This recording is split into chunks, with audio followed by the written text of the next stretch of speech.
À pied, les 60 militaires prennent position sur les hauteurs du village, guidés par les gendarmes.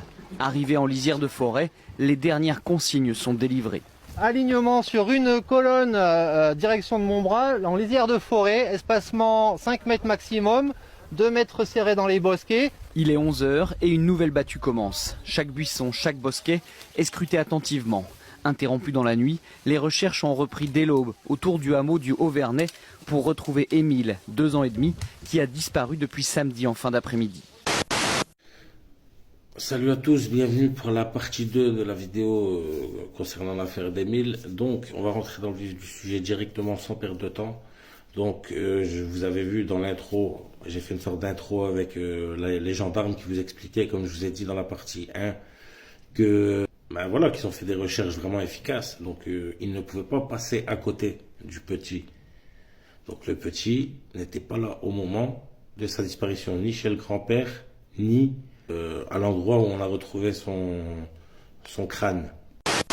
Donc je fais le chemin habituel que je connais. Il y a un petit panneau en bois, il y a marqué Haut-Vernay. Donc là je tourne. Il est comment ce sentier? Il est étroit, il est pas très large. À gauche c'est pentu et à droite c'est en descente. Je marche. Et là en plein milieu du sentier, il y a le crâne. Il est blanc, tout blanc, immaculé. Je tremble, je le regarde et je dis waouh, ça c'est le petit, c'est le crâne du petit. Je sais pas pourquoi mais j'en suis sûre. Mais je veux pas le laisser là, parce que le vent souffle, il va partir, il va disparaître. Puisque malgré tout, ce crâne était léger, très léger. Et ça m'a surprise d'ailleurs. Le réflexe de sortir malheureusement mes petits sacs, de l'envelopper sans le toucher. Et vous savez ce qu'il faut faire? Il faut vite rentrer à la maison et téléphoner à la gendarmerie. Et dans ma tête, je me dis, enfin, les parents vont savoir. Ils vont pouvoir l'enterrer et commencer le deuil. Là, vous venez de voir aussi le témoignage de la randonneuse. Donc, comme je vous ai dit avant dans la partie 1, dans le récapitulatif, les choses qui me paraissaient étranges. Donc, vous avez entendu de vous-même son récit qui ne tient absolument pas la route. C'est un récit bancal. C'est pas un comportement à avoir et tu ne vas pas sur une scène de crime toucher les preuves et contaminer les preuves, quoi, tout simplement. Voilà, détruire le peu de choses que les agents peuvent récupérer. Là, c'est du grand n'importe quoi. Bref, donc vous avez vu ça aussi.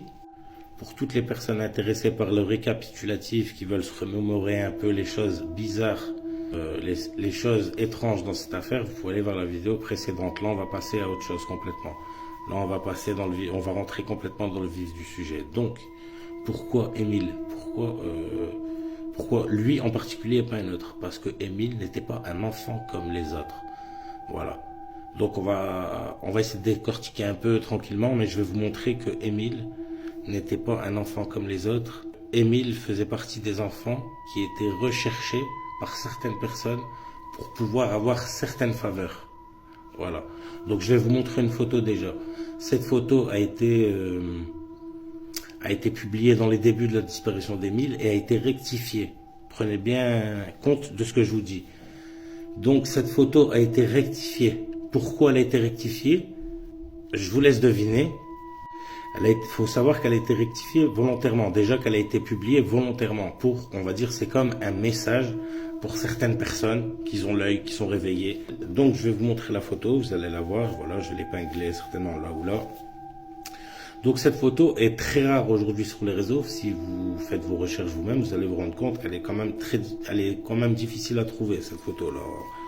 C'est une photo, honnêtement, tu trouves pas facilement, on va dire, voilà. Mais pourquoi cette photo a été modifiée? Le pire, c'est qu'elle a été réellement modifiée. Parce que si vous remarquez bien sur cette photo, on voit complètement la main d'Émile. On la voit totale, sa main. Et dans une autre photo, la main a été coupée. Je vais essayer de vous mettre les deux photos au montage. Pourquoi? Parce que si vous zoomez bien sur la main du petit, vous allez vous rendre compte que Émile ne possède qu'une ligne, ne possède qu'une ligne droite. Et regardez comme moi. Voilà. En général, on a à peu près tous ce traçage-là dans la main. Émile avait un traçage différent, ce qui veut dire qu'Émile était différent. Émile n'était pas comme la majorité des enfants. Voilà. Et ces caractéristiques, il y a même plusieurs caractéristiques qui sont attribuées à des enfants un peu spéciaux. Donc c'est des enfants Zori. C'est des enfants que ces personnes-là, Ils sont recherchés en grande majorité par les francs-maçons et les sorciers. Pour pouvoir, donc pour faire des sacrifices, pour pouvoir obtenir plus de faveur chez les shayatines, chez les démons. Et ces enfants-là sont aussi utilisés pour les chercheurs d'or, les chercheurs de trésors, ceux qui cherchent des trésors, etc. Donc ces enfants-là sont sacrifiés, oui. Donc je vous le dis, oui, clairement, Émile a été sacrifié. Mais maintenant, la question est par qui? C'est ça la bonne question à se poser. Maintenant, est-ce que dans l'affaire, ça concerne que les grands-parents? Est-ce que ça concerne les parents, les grands-parents et au-delà des grands-parents?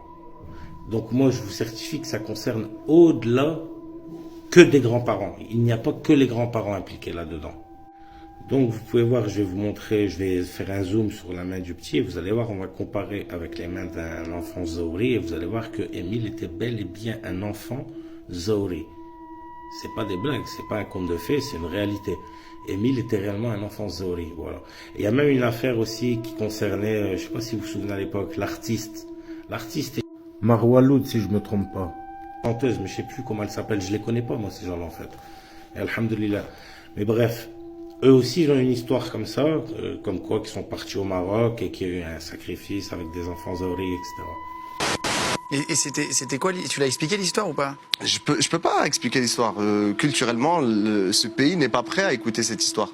Parce que justement, c'est des histoires de maraboutage, c'est des histoires d'argent, c'est des histoires vraiment qui vont loin, tu vois, où j'ai failli vraiment peut-être y laisser la vie dans cette connerie. Donc, oui, pour toutes les personnes qui se posent de questions, Émile a été sacrifié. Maintenant, à savoir par qui. Donc j'étais en train de traîner, j'étais en train de fouiller un petit peu, genre sur la page de Émile, ou sur la famille d'un des membres de Émile, je sais plus exactement qui, je vais pas vous mentir, là honnêtement j'avais fait une capture, et je suis tombé sur ça, regardez. Vous allez voir cette image, vous voyez cette image, alors qu'est-ce elle vous évoque quoi cette image, honnêtement? Cette image, à savoir, elle était dans le profil d'un membre de la famille dédié au petit. Voilà. Donc cette image, qu'est-ce qu'elle veut dire pour vous? Qu'est-ce que cette image représente? Et par qui a-t-elle été faite? Pour moi, personnellement, cette image-là a été faite par les parents d'Émile. Voilà. À la demande, peut-être pas par eux directement, mais à la demande des parents d'Émile. Voilà. Pour moi, ça reste mon point de vue. C'est pas n'importe qui va faire ça. Ça me fait penser genre à un hommage, un peu, je sais pas si vous voyez. Et sur l'image qu'elle représente, on dirait qu'Émile était, comment expliquer ça? Genre l'élu. Vous voyez ce que je veux dire un peu? L'élu. Mais l'élu de quoi, en fait? Allez vos têtes. Et moi, je vous dis que les parents, et dans la partie 3, certainement, on verra, parce qu'il y aura certainement 4 parties, je pense. Je suis pas sûr, on verra, là, je suis en train de la faire donc je sais pas. Mais pour moi, cette peinture-là, ce tableau ou ce dessin, a été fait à la demande des parents du petit. Car ils le voyaient comme un élu, en sachant qu'ils font partie d'une branche. Une branche de la franc-maçonnerie. Je sais pas si vous comprenez. C'est comme si tu prends le courant des Lumières, là, ou je sais pas quoi. C'est une branche de la franc-maçonnerie. C'est comme si tu parles des Skull and Bones, etc. C'est des branches Illuminati qui appartiennent à la maçonnerie. Je vais essayer de vous afficher ça ici. Le père d'Émile est, si je me trompe pas, fait partie d'un groupe politique, si je me trompe pas. Si je me trompe pas, d'après mes souvenirs, mais on verra ça au montage. Mais si c'est le cas, et croyez-moi que c'est le cas, il est très proche de la FM, très très proche. L'ouverture façon Marine Le Pen, ça donnait ça en juin dernier. Gilbert Collard est l'invité VIP, mais un autre converti attire ce jour-là notre attention. Sur ses boutons de manchette, le symbole de la franc-maçonnerie, le compas du grand architecte. Ce que je veux vous dire aujourd'hui, c'est que chez vous, aujourd'hui, c'est chez moi. Bonjour Monsieur Le Pen. Est-ce que c'est une ouverture qui peut aller jusqu'à accueillir des francs-maçons au Front National?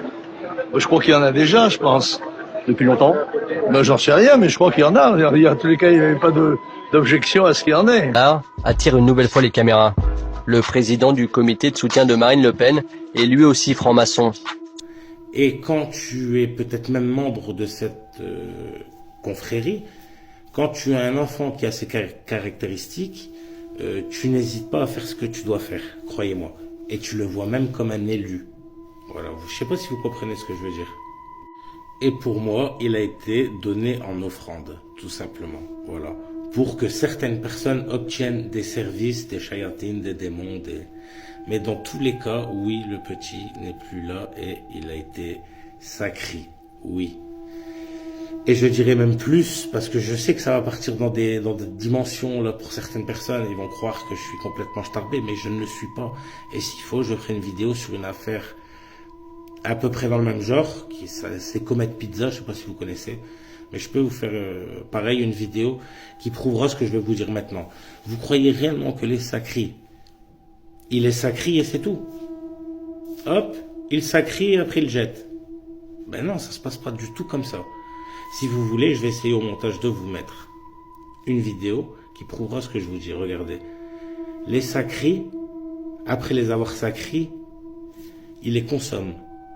Et que vous me croyez ou pas, il les consomme. C'est réel. Il y a de la consommation là-dedans.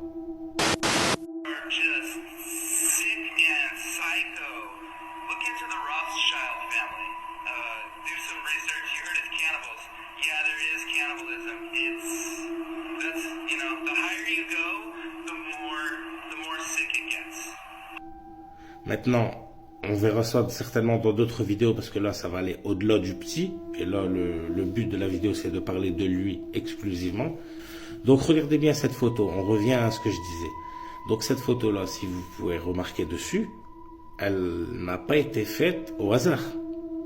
Parce que si vous remarquez, je ne vais pas m'amuser à tout décrypter dans le détail. Je vais faire un décryptage grossier et général.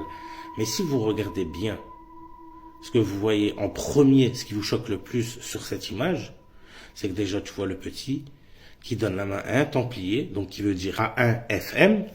On est d'accord jusque-là. Templier égale FM. Faut pas connaître l'histoire de la FM pour me dire le contraire. On est d'accord. Donc le petit, si vous remarquez bien, il donne la main pour accompagner un FM. Pour l'accompagner où, à votre avis? Voilà, je vous laisse deviner. On peut remarquer sur la droite du petit, sur la droite, notre droite à nous, pas la droite au petit. Hein. Donc à la gauche du petit et notre droite à nous, on peut voir la chèvre, le symbole de la FM, de la franc-maçonnerie. Hein. On va plus se cacher, on va dire directement leur nom. Donc oui, c'est un sacrifice maçonnique. Oui, c'est certifié. Je vous le certifie, oui. Et rien qu'à cette image-là, je peux vous certifier que la franc-maçonnerie est au courant de ce qui s'est passé à Émile. Maintenant, je n'étais pas là et je ne peux pas dire qu'il s'est passé ci ou ça. Je n'étais pas là. Mais ce que je peux vous certifier, c'est que oui, la franc-maçonnerie est impliquée dans la disparition d'Émile. Oui. Voilà. Donc là, je vais bâcler l'épisode numéro 2. Ne manquez pas l'épisode numéro 3. Je vais le préparer. Il y aura un peu plus de travail dessus, certainement. Ou ça dépend, peut-être comme ça aussi, c'est bien. Tant que le message est là et tant que le message passe, c'est le principal. Donc la partie numéro 3, elle va être tout aussi intéressante parce que ça va parler justement d'une affaire similaire à celle d'Émile. Donc maintenant je peux vous spoil l'affaire Maddie McCain. Voilà. Maddie McCain avait des caractéristiques, elle était un enfant Zori aussi. Donc on va reparler légèrement dans cette partie-là de l'affaire McCain. Je vais vous présenter les signes qu'elle avait sur elle, évidents, qui montraient qu'elle était un enfant Zori, tout comme Émile, comme vous l'avez vu dans la photo, et je vais épingler là aussi. Cette photo-là, on voit clairement qu'à la main du petit, le petit est un enfant Zori. Et ces enfants-là sont utilisés par certaines personnes qui maîtrisent ce domaine-là, donc c'est-à-dire rentrer en contact avec le monde de l'invisible, et tout ce qui est sacrifice, etc. Ces enfants-là sont très importants pour obtenir plus de faveur des démons. Voilà, bref, je vais bâcler l'épisode numéro 2, on va le finir là, parce que ça commence la vidéo elle va être trop longue. Donc ne manquez pas la partie 3, et vous allez voir que la partie 3 est tout aussi intéressante que la partie 2. Et pour toute personne qui se pose des questions, Inch'Allah, on répondra dans l'épisode numéro 3, on répondra à vos questions, Inch'Allah, dans l'épisode numéro 3. Sur ce, prenez soin de vous, de vos familles, et je vous dis à bientôt.